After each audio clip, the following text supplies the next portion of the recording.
অন্যান্য গুরুরা তাদের শিষ্যদের কতকগুলি ধরাবাঁধা নিয়ম নির্দেশ করে তাদের সাহায্য করেন ও আধ্যাত্মিক পথে চালিত করেন, কিন্তু আমাদের ঠাকুরের কথা স্বতন্ত্র।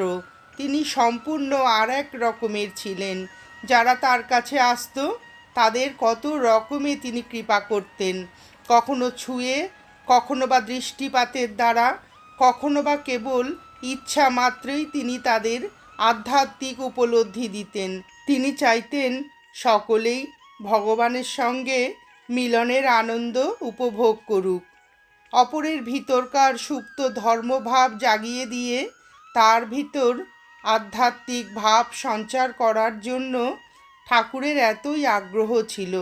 অবশ্য শুধু অন্তরঙ্গদের কাছেই তিনি তার অন্তরতর অনুভূতি ও জীবনের গভীরতম উপলব্ধির কথা বলতেন।